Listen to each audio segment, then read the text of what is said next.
एक राम दशरथ का बेटा,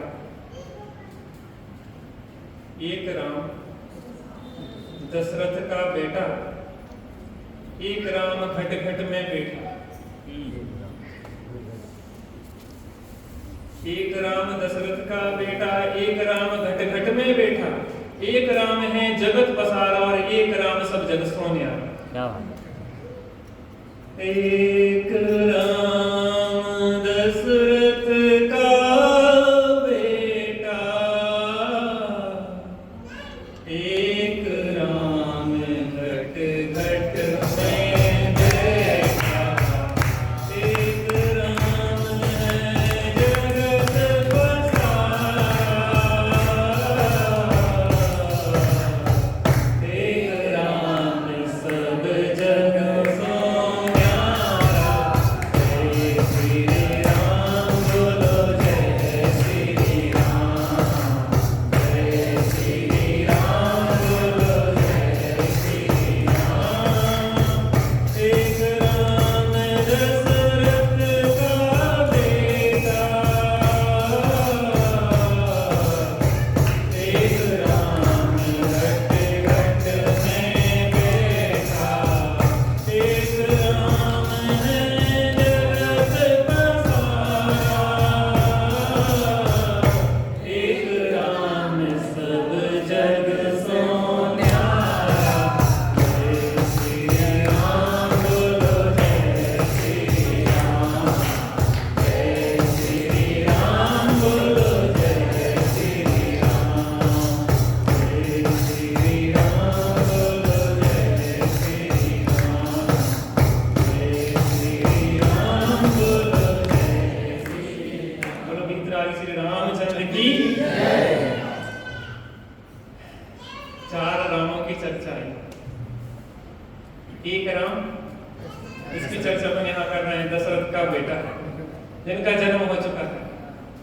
एक राम दशरथ का बेटा, एक राम घट घट में बैठा। दूसरा राम कौन है? जो घट घट में बैठा, प्रत्येक आत्मा जो शरीर रूपी घट में विराजमान है वो घट घट में बैठा हुआ है। एक राम है जगत पसारा, एक जो भगवत दशा को प्राप्त हुआ, जिनकी केवल ज्ञान की प्राप्ति हो गई है, जिनके ज्ञान में लोग झलक रहे हैं, अर्थात वो समस्त जगत के ज्ञाता और दृष्टा है, ऐसे जगत पसारा। और एक राम सब जग सो न्यारा, जो ना प्रमत्त है ना अप्रमत्त है, बस एक ध्यायक वो राम।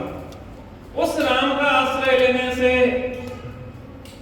जी राम बनते हैं दशरथ के बेटे, और उन दशरथ के बेटे राम का जगत पसारा हो जाता है, समस्त लोग जानने में आ जाता है।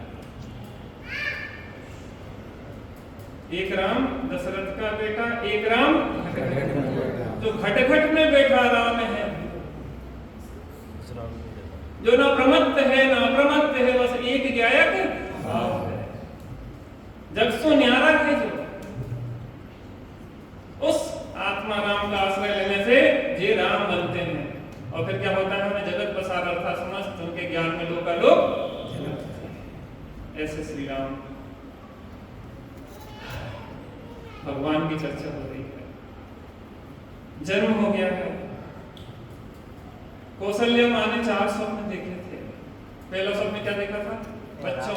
पहला स्वप्न ऐरावत हाथी के समान, ऐरावत के समान अन्नत हाथी, शुभ्र और विशाल हाथी। दूसरा सिंह, विशाल सिंह, केसरी सिंह। तीसरा सूर्य, और चौथा चंद्रमा। 4 स्वप्न देखे। स्वप्नों की चर्चा हुई थी। 3 प्रकार के स्वप्न, एक तो दिन भर की जो धड़कन चलती है उस संबंधी आते हैं, भूतकाल संबंधी, एक भूतकाल संबंधी, और एक भविष्य में क्या घटने वाला है उसके निमित्त। लेकिन स्वप्न तो आखिर स्वप्न ही होते हैं। लेकिन उन स्वप्नों के द्वारा कुछ इंगित किया जाता है, उसको समझें क्या इशारा हो रहा है। और जैसे ही कौशल्या माता दशरथ के पास गई तो दशरथ ने क्या उसका फल बताया, उसको देखेंगे अपन। सवाल सुन रहे?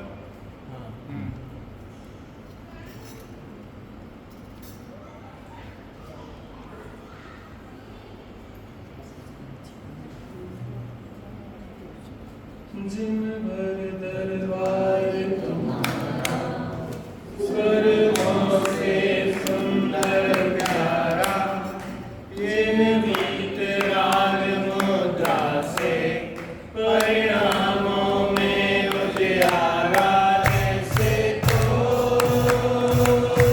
हमारे भगवान हैं, चरणों में समर्पित जीवन है।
वैसे किसी के भी संतान उत्पन्न होती है तो प्रफुल्लता तो होती है। पहले माँ का जन्म होता है कि संतान का?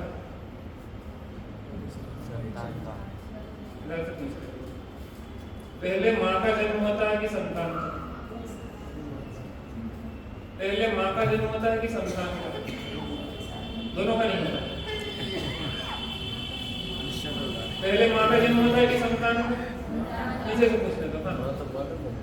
कैसे हो जाएंगे दोनों एक साथ? माँ की उम्र है 25 साल और बच्चा पैदा हुआ तो कैसे एक साथ पैदा हुआ? हाँ, पहले पिता का जन्म होता है कि संतान का? संतान का। हाँ? संतान का। जिस क्षण संतान हुई उसी समय पिता पैदा हुई है, जिस समय संतान हुई उसी समय माता पैदा हुई। उसके पहले माँ नहीं है। जब तक संतान नहीं तब तक माँ थोड़ी ना कहलाएगी। माँ तब कहलाएगी या संतान होगी? पिता तब कहलाएगी संतान। दोनों का युगपत जन्म होता है। युगपत। इसलिए ये जो कन्या थी अब वो माँ हो गई। एक जो युवक था वो पिता हो गया। जिम्मेदारी भी आती है और एक प्रफुल्लता भी होती है। क्या होती है? प्रफुल्लता होती है कि हम माँ बन गए। माँ बन गए। कोई नन्हा सा खिलौना हमारे घर में आ गया। मेरे घर आए, एक सुंदर सा एक तोहफा, एक खिलौना आ गया है, हाथों में खेलते रहते। और रामचंद्र जी जैसे आए हो तो फिर क्या कहना? रामचंद्र जी जैसी अगर संतान हुई हो तो बात भी अलग है। बलभद्र बाजे अवधपुरी में बधाई, बाजे अवधपुरी में बधाई कि नगरी में राम जन्मे, कि नगरी में राम जन्मे श्री राम जी।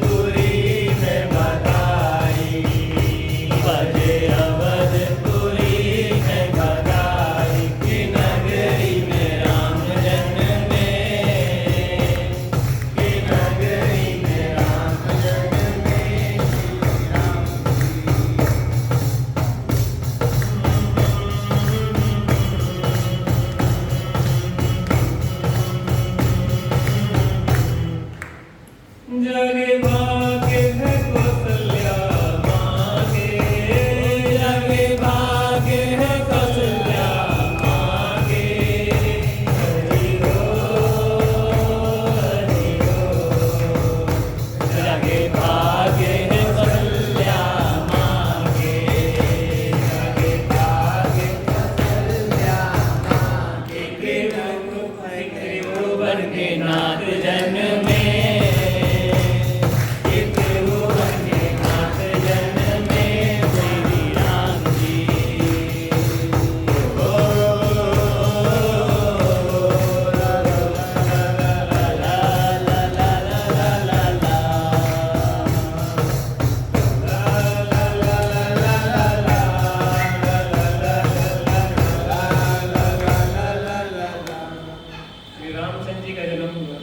जय हो।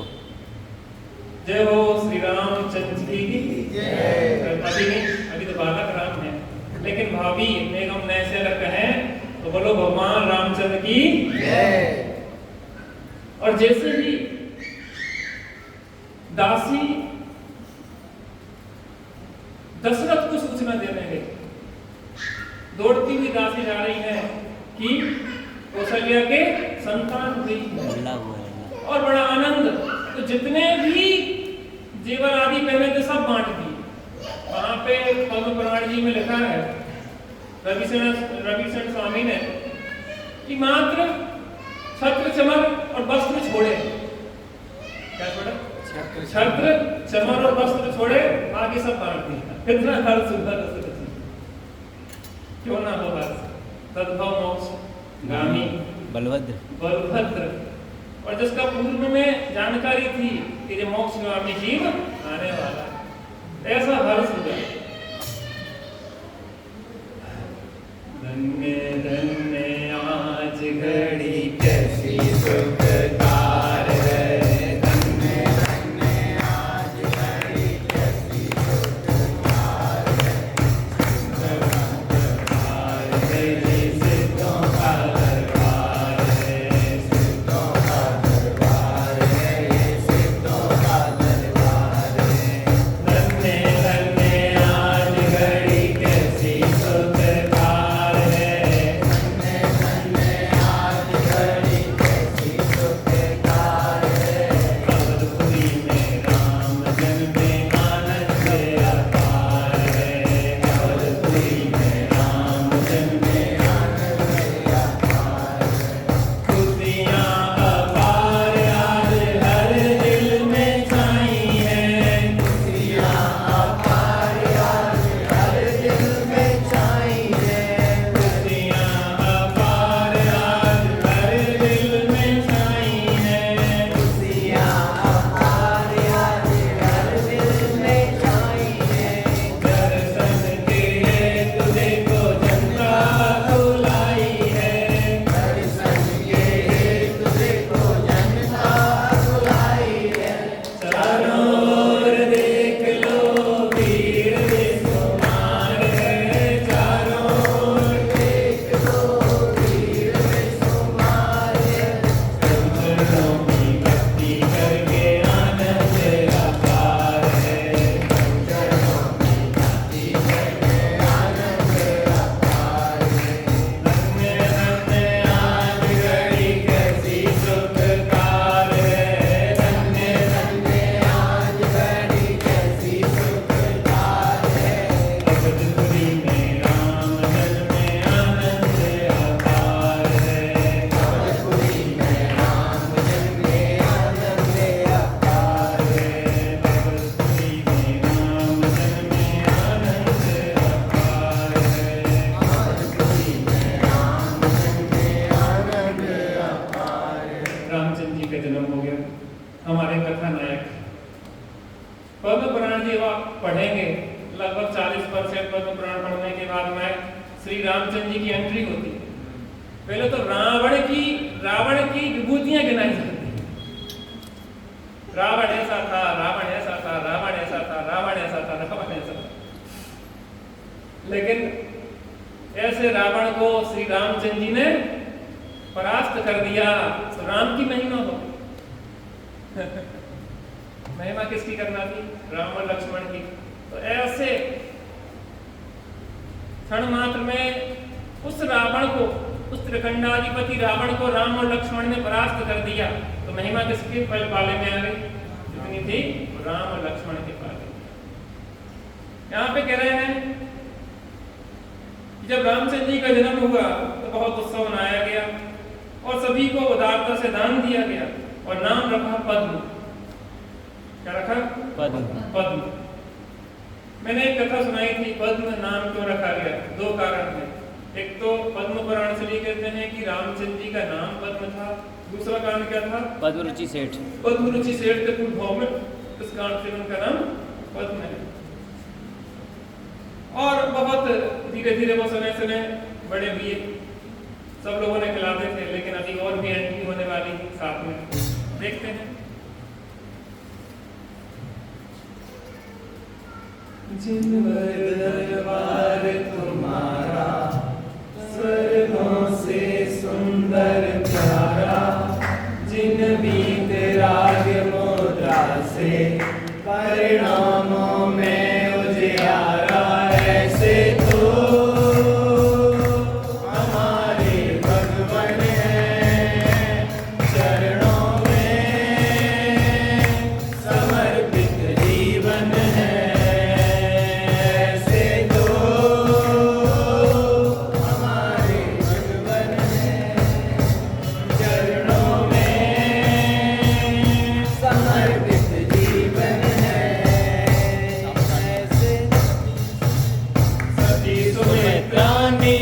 सुख से देखे स्वप्न मनोहर, हर्षित हुए हृदय में अतिशय, प्रतिमुख से फल सुनने कर।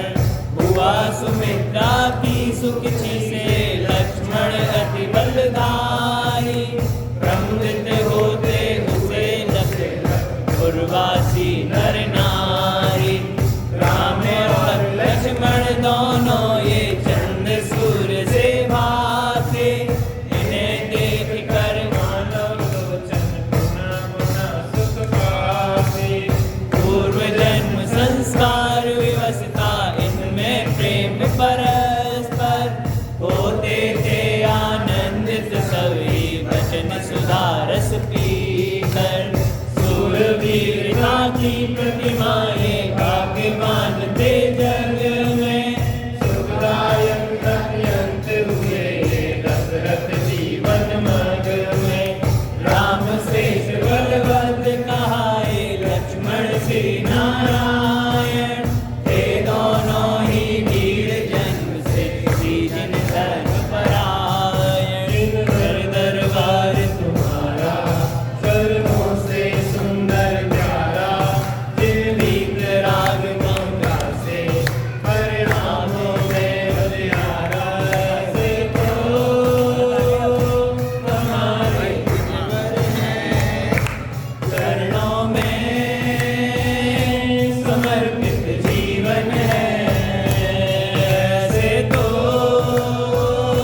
हमारे चरणों में समर्पित जीवन है। राम और लक्ष्मण कहीं भी भाइयों के लिए उपमा दी जाती है। जब हम प्रेम से भाई रहते हो तो क्या कहा जाता है? राम लक्ष्मण राम और लक्ष्मण जैसी जोड़ी है।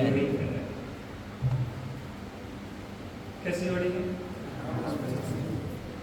और अगर 3 हो तो राम लक्ष्मण और भरत भरत जैसी, और 4 हो तो शत्रुघ्न राम लक्ष्मण भरत और शत्रुघ्न जैसी जोड़ी।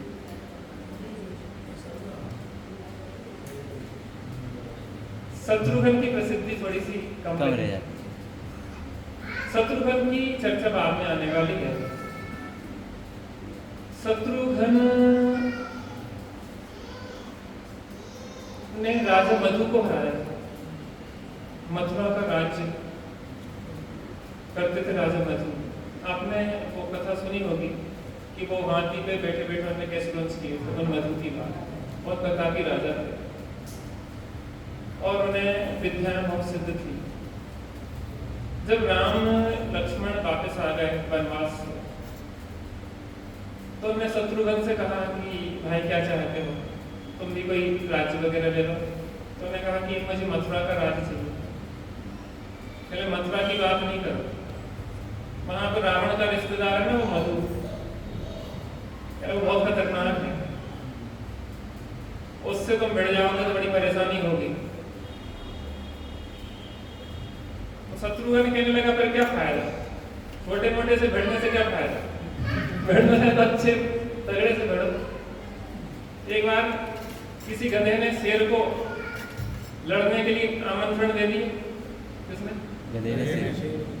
किसी गधे ने शेर को लड़ने के लिए आमंत्रण दे दिया। शेर चुपचाप वहां से भाग गया। गीदड़ ये बात देख रहा था। गीदड़ ने पूछा कि राजा जी क्या बात है, गधे ने आपको लड़ने के लिए आमंत्रित किया और आप चुपचाप पूछ दबा के भाग गए, ये क्या बात है? पहले तुम समझते नहीं हो, ये राजनीति है। ये क्या राजनीति है? मतलब मैं जंगल का राजा और गधे से लड़ूं तो जंगल में हंसी होगी, लड़ागी तो इससे लड़ा, गधे से लड़ा। शेर जंगल का शेर और गधे से लड़ रहा था, बदनामी होगी। ये बात सही है कि एक झपट्टा मारूंगा तो चारों खाने चित्त हो जाएगा, कदाचित कदाचित उसका दाव लग के गलती मार दूसरे हमें, तो फिर समझ लो कि हमारी बदनामी हो जाएगी कि गधे से हार गए, गधे से हार गए। इसलिए सबसे अच्छी बड़ाई क्या है कि चुपचाप कहते कि बानिया लोग गड़ो पत्थर उखाड़ा। क्या उखाड़ते भाई साहब? गड़ा पत्थर। कौन सा पत्थर उखाड़ते? गड़ी हुई ईंट। गड़ो पत्थर उखाड़ा, काय के लाने? निकले नहीं। जी अगर पोखड़ गई होती तो आज सिर्फ फोड़ देते हैं लोग। पोखड़ गई लेकिन कोई ऐसी गड़ी है पता है नहीं कि वो बड़ा नहीं है, बस उन्हें तो धमकी देना है। बात सबसे अच्छी यही है कि पहले तो शाम फिर दाम समझा के फिर दाम दे के भैया ले लेते तो क्या चाहिए, फिर दंड और फिर भेद। ये बात की बात है, पहले साम नाम से समझ जाए तो सबसे अच्छा है। तो बात यह है कि शत्रुघ्न कहने लगे कि देखो भाई छोटे मोटे से लड़ने की कोई मर्जी नहीं है, मुझे तो मथुरा का राजा चाहिए। बोले भाई तेरी जो मर्जी से तू जा, मैं तो अपना सेनापति कृतांत बक्र तुझे भेज देता हूँ। कृतांत बक्र ऐसा सेनापति था, त्रिखंडाधिपति का सेनापति था, पता लक्ष्मण का सेनापति, 3 खंड के नारायण अधिपति लक्ष्मण का सेनापति, राम का सेनापति। वो प्रसंग स्मरण में आता है जब रामचंद्र जी ने कृतांत बक्र से कहा कि जाओ सीता को जंगल में छोड़ दिया। बेटा ध्यान से सुनो, गिफ्ट मिलेगी अब भैया, गिफ्ट देंगे कि नहीं है? अब बटेगी व्यवस्थित हो गई, अव्यवस्थित था नहीं, अभी संक्रमण काल चल रहा था, यहाँ से वहां से वहां, व्यवस्थित सभा हो जाएगी, सब चीजों की सेटिंग। थोड़ा संक्रमण काल में समस्या आती है, बहुत मेहनत करते रहते थे लोग। पहले तो दुकान पे ग्राहकों से मेहनत करते, युद्ध चलता रहता है, इतने कर दे दो, इतने कर दे दो, ये कर दो, वो कर दो, ये है पैसा है। हमने भी 20 साल भोगता है, अगर हम पेरते हैं लोग बड़ी समस्या है, लेकिन हम इसलिए पेरते हैं कि इनका पेरना बंद हो जाए। बहुत पेड़ लिया, अब तो विषयों में नाही रुलेंगे, आनंद पान करेंगे, गदियों में नाही रुलेंगे, आनंद पान करेंगे। विषयों का रस विष का प्याला, विषयों का रस विष का प्याला, चिंतन का आनंद निराला, चेतन का आनंद निराला। अब तो चेतन माही रहेंगे, निरानंद पान करेंगे, जब गतियों में नाही रुलेंगे, निरानंद पान करेंगे। सुबह जिसकी चर्चा आ रही है, इसमें सदा रतिवंत हो, इसमें सदा संतुष्ट हो, इसमें ही हो तू तृप्त, उत्तम सौख हो जिससे तुझको। इसमें अपने पास सब कुछ है, एक शुद्धात्मा में रमने से, एक शुद्धात्मा में लीन होने से अतीन्द्रिय वचन अगोचर सुख की प्राप्ति होगी। तीगा में जाएंगे ऐसा सुख मिलेगा जो वचन अगोचर है। एक राम दशरथ का बेटा, एक राम गटगट में बैठा, एक राम सब जग पसारा। एक राम घट में बैठा, घट में राम है। उस घट में बैठे राम को देखने से उस राम की ऐसी ज्ञान की पूर्णता होती है कि जगत पसारा, और एक राम सब जग सो वो राम दिख जाए एक बार, उसके दर्शन हो जाए। इन्हें रामचंद्र जी के दर्शन करने से तो पुण्य का बंध होता है, शास्त्र पुण्य का बंध होता है गीतरागी श्री रामचंद्र जी के, लेकिन उस आत्मा राम के दर्शन होने से समस्त पुण्य पाप का अभाव होके सिद्ध दशा की प्राप्ति होती है। एक बार लग जाए, लो लग जाए।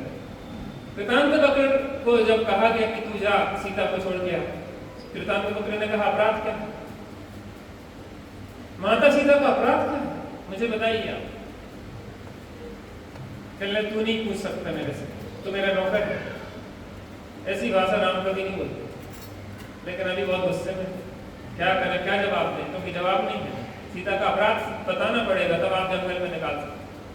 कैसे दें, लक्ष्मण भी भिड़ गए, आप बताइए कौन कह रहा है, किस में हिम्मत है कि माँ के ऊपर दोष लगाए, मैं उसकी जिब्बे काट दूंगा, मैं उसकी गर्दन काट दूंगा। राम लक्ष्मण तो वैसे तुझसे, कृतांत वक्र कह रहा है कौन सा तरीका, मैं नहीं जाऊंगा छोड़ने। मैंने कहा तू मेरा नौकर है, समझ में आई, मैं जो कह रहा हूँ उसकी आज्ञा मानना पड़ेगी। नौकर कोई हो, चाहे वो त्रिखंडाधिपति का नौकर हो, लेकिन नौकरी तो नौकरी हो, मालकियत मालकियत होती है। उसी समय प्रण लिया था कृतांत वक्र ने, अब ऐसी नौकरी नहीं करूंगा।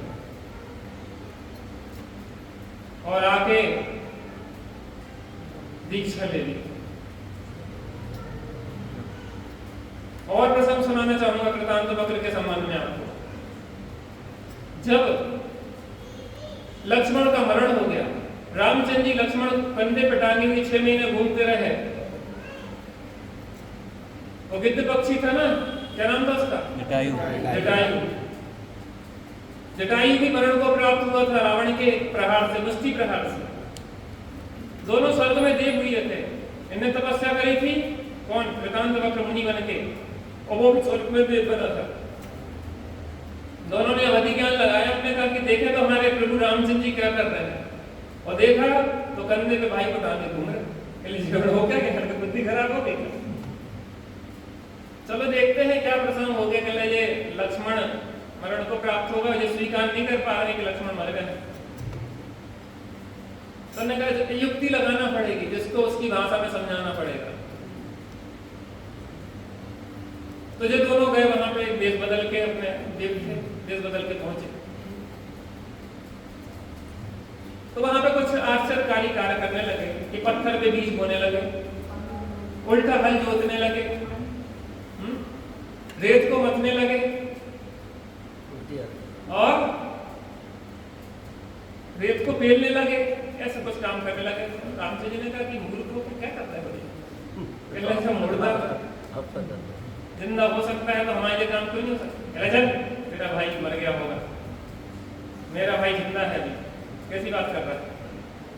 गुस्सा हुई, नहीं माने। फिर क्या किया, जटायु का जो जीत था उसने एक मुर्दा उठा के ले आया शमशान से, कंधे पे टांगा, और रामचंद्र जी जैसे घूमने लगा।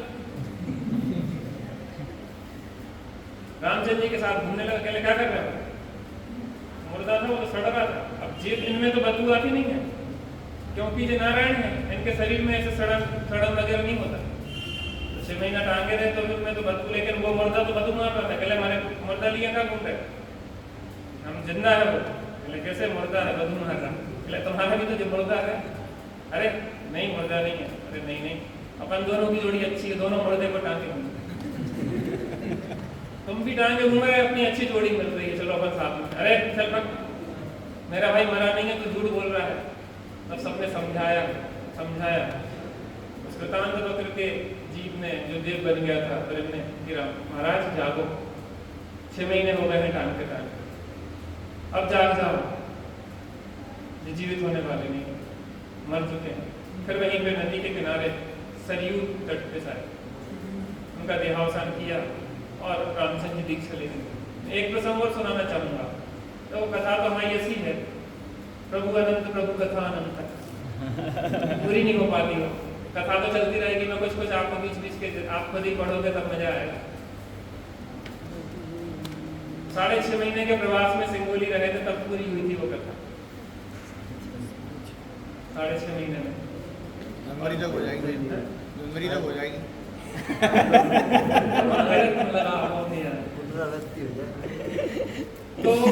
तो क्या होगा, हाँ, सीता ने दीक्षा ले ली। बहुत प्रसंग है, मैं आपको बीच बीच में सब विशेष चीजें सुनाता रहता हूँ। सीता ने दीक्षा ले ली, देवों में चर्चा हुई कि रामचंद्र जी दीक्षा क्यों नहीं दे रहे, रामचंद्र जी दीक्षा क्यों नहीं दे रहे। वो है ना लक्ष्मण से बहुत प्रेम है। बचपन में लक्ष्मण और राम दोनों साथ ही में पैदा भय, साथ ही में खेले कूदे, साथ ही में पले बड़े, और एक क्षण को दोनों को जुदाई नहीं रह सकती थी। बचपन से ही एक दूसरे के बिना रह ही नहीं सकते थे। कुछ ऐसा नियोग होता है बलभद्र का और नारायण का, कि बिल्कुल ऐसी दांत काट की रोटी कहते जिसको, तो पूरे जीवन साथ में रहते। सीता का तो एक समय बाद विवाह हुआ, बीच में भी रावण हरण करके ले गया, तो उसके बाद भी उनने जंगल भेज दिया, फिर सीता ने दीक्षा ले ली। और सीता का वियोग तो बहुत होता रहा, लेकिन लक्ष्मण का वियोग हुआ। लक्ष्मण अजय बिल्कुल साथ ही दे रहे, शक्ति लग गई थी ना, पास में बंध रहे थे, तो उन्होंने सोचा कि ये लक्ष्मण तो मर गया है, उन्होंने कि 2 चिताएं जलाओ, एक लक्ष्मण के लिए और एक मेरे लिए। राम भी लक्ष्मण के साथ चलेगा, कोई मतलब नहीं रहा जीवन का। जब लक्ष्मण चला गया तो राम क्या करेगा जीवन? ऐसा प्रेम होता है भाई। हमें भी सीखना चाहिए कि भाइयों के प्रति इतना प्रेम होना चाहिए, इतना नहीं होना चाहिए, लेकिन इतना भी नहीं होना चाहिए कि उसके वियोग में तुम्हें मरने चलेगा, और इतना भी नहीं होना चाहिए कि मर्दों को 6 महीने करने पे लटका। लेकिन कुछ समझ सकती ज्ञानी तद्भव मोक्ष गमी, वो सब नाटक कर सकते हैं, उन्हें परमिशन है, वो सब नाटक कर सकते हैं, और नाटक करते ही भटकते नहीं है। हमने बड़े पंडित साहब को देखा है जैसा, जब कभी वो गुस्सा होते थे, अच्छी तरह से गुस्सा होते थे, और उनका गुस्सा बहुत नाटक होता था, बहुत नाटकी गुस्सा होता था। 5 मिनट बाद तो नॉर्मल हो जाते थे। मुझे क्या हुआ? क्योंकि उनने गुस्सा नहीं था, वो तुम्हें सिखाने के लिए कुछ नाटक किया था तुमने तो। नहीं तो अगर गुस्सा हो तो आदमी इतनी जल्दी शांत नहीं होता, इतनी जल्दी नॉर्मल नहीं होता। इतने लाभों की बातों से नहीं मानते, जब थोड़ा सा उसको समझाओ अच्छी तरह से तब समझ में आता।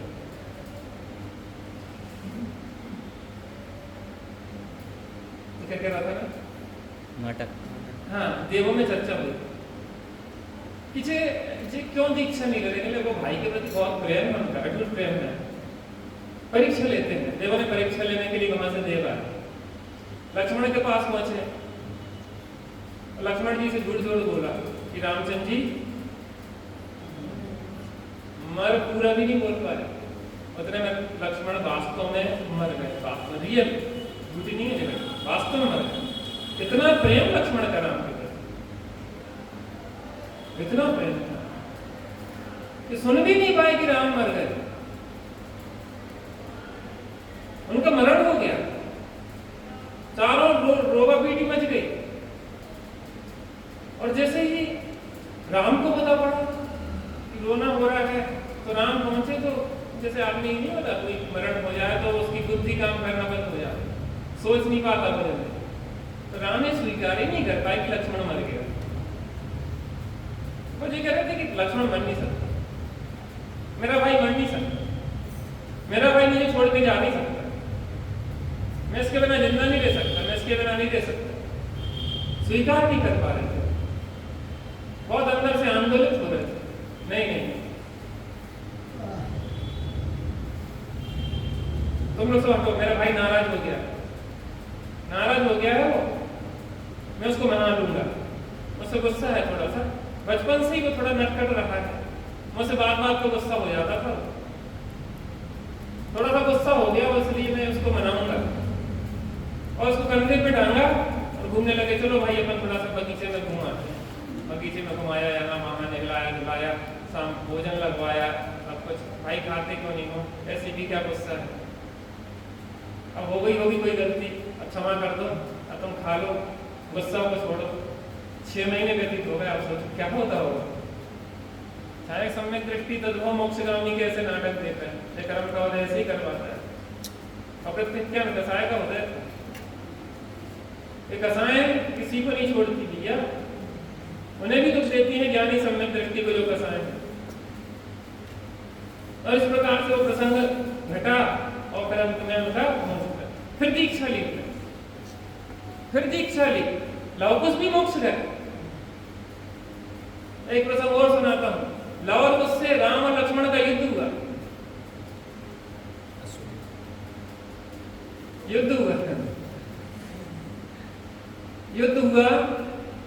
तो लवकुश भारी पड़ गए थे और राम लक्ष्मण टिक नहीं पा रहे थे, गजब हो गया।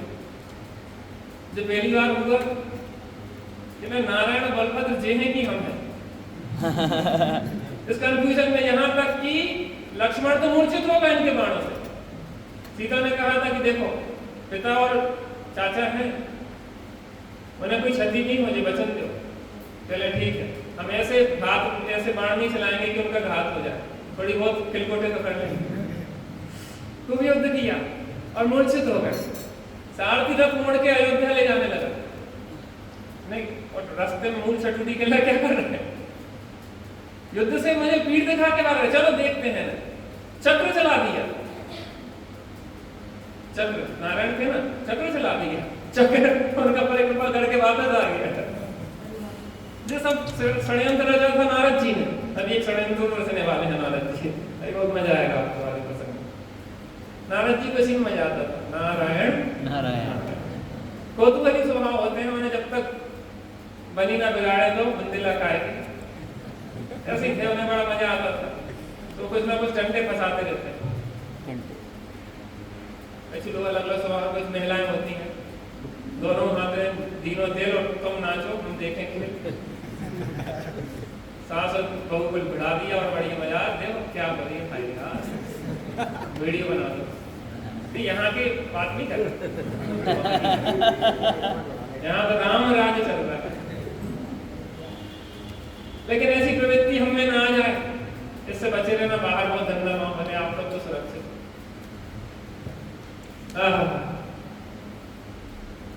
तो क्या हुआ, कहाँ पहुंच गए थे? चक्र चला दिया। अब वो कंफ्यूजन पड़ गए, क्या गड़बड़ क्या है? जिस चक्र से वो रावण मर गया,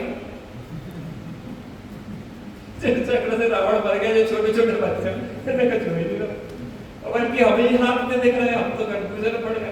तो नारद जी नीचे आए, कहले बहुत हो गया खेल, बहुत खेल हो गया, अब असलियत समझ लो।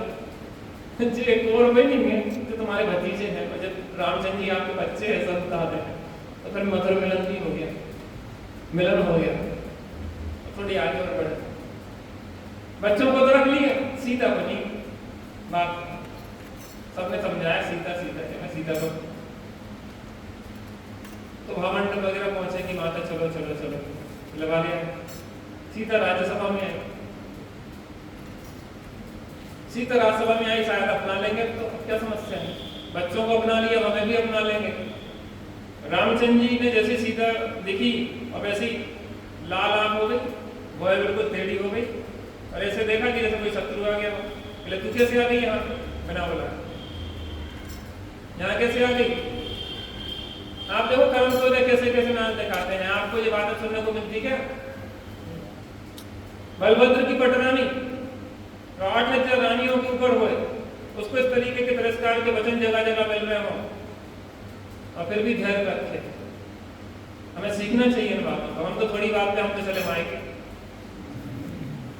हम तो मायके चले, हमारे घर में कोई कमी है? हमारे पिताजी कलेक्टर हैं, हमारे पिताजी जी हैं, हमारे जजे हैं, हमारे भैया जी हैं, और कोई नहीं साथ देता, कोई साथ नहीं देता। काम तो तुम्हारा पति ही आएगा, इतनी अकड़ दिखा लो फिर भी वो भीगी बिल्ली की तरह तुम्हारी नौकरी करता रहे, तो भग जाओगी तो भग ही जाओगी, परेशान होते। इन अकड़ों में कुछ नहीं रखता। सीता का तिरस्कार किया कि तू हट जा मेरी नजरों से, तू आके से थी मेरे सामने, शर्म नहीं आती तुझे? सीता ने कहा कि अभी कर्म का उदय शेष है। रामचंद्र जी गुस्सा होने भी आ गई थोड़ी सीता को, कब तक सहन करे? आप क्या चाहते हैं? मैं कैसे भरोसा करूं कि तू अभी पवित्र है? तुझे परीक्षा लेना पड़ेगी। महाराज जी कैसी बात कर रहा है? परीक्षा ही लेना थी तो पहले क्यों नहीं? मुझे इतना भटकाया क्यों?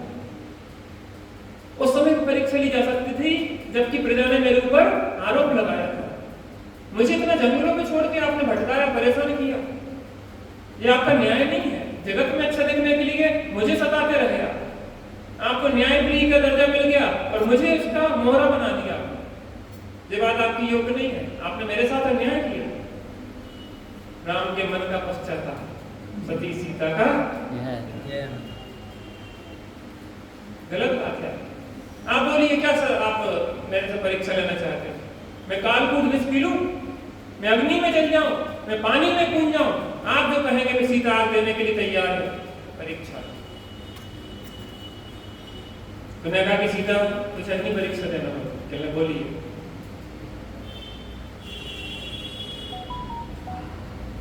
10 हाथ गहरा, 300 हाथ लंबा, 300 हाथ चौड़ा, 10 या 20 हाथ गहरा, और चंदन आदि की लकड़ियों से उसको भरवा दिया गया और आग लगा दी गई। इतनी लपटें उठ रही थी कि आकाश को छू रही थी और सीता सामने खड़ी थी। सीता माता ने कहा कि अग्नि, अगर सीता ने कभी भी किसी भी परपुरुष को पति के रूप में स्वीकार किया हो, पति के रूप में, भाई के रूप में नहीं, भाई के रूप में तो हनुमान को मानती थी, लक्ष्मण को बेटे के रूप में मानती थी, भरत शत्रुघ्न को पुत्र के रूप में मानती थी, लेकिन पति रूप में राम के अतिरिक्त किसी को अगर मैंने स्वीकार किया हो तो हे अग्नि मुझे भस्म कर दे। निशंक होकर अग्नि में प्रवेश कर गई और अग्नि का जल हो गया, बाढ़ अवधपुरी बहने लगी, लोग हाहाकार करने लगे, माता क्षमा कर दो, क्षमा कर दो, क्षमा कर दो। और सीता ने अपना पैर का अंगूठा लगाया और पानी शांत होने लगा। देवों ने स्तुति करी, फूल बरसे, लेकिन सीता शांत थी। वो पाप का उदय था जो पुण्य का उदय।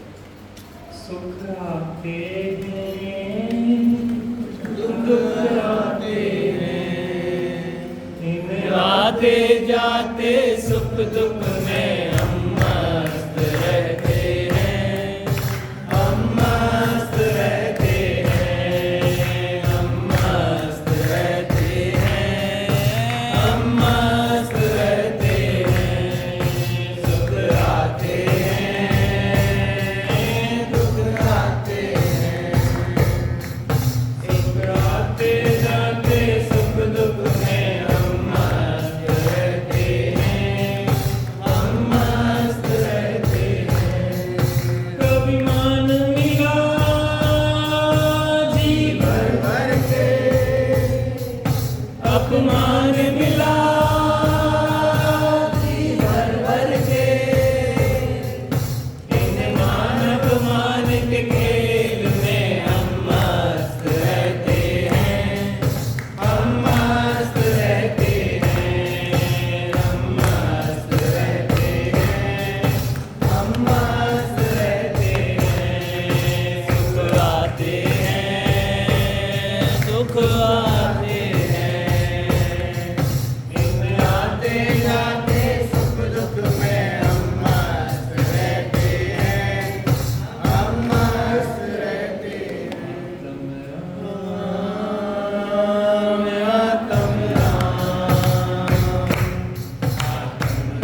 पर्याय की भी चर्चा सुनेंगे स्वाध्याय में।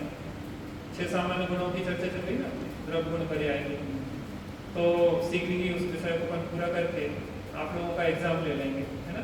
पेपर दे जो लोग फ्री हो गए हैं, हम लोग पेपर वगैरह तैयार करके व्यवस्थित, तीनों टाइम का पेपर आपका। तो आप विषय को एक बार दोहराते रहे, जो विषय अभी तक चला है, और शीघ्र ही अपने सुबह के स्वाध्याय में अब लग गया है, सुबह की अपनी क्लास शुरू हो जाएंगे व्यवस्थित। तो अपने 2 सामान्य गुणों रह गए हैं, प्रदेशत्व और प्रमेयत्व, और फिर पर्याय की चर्चा है।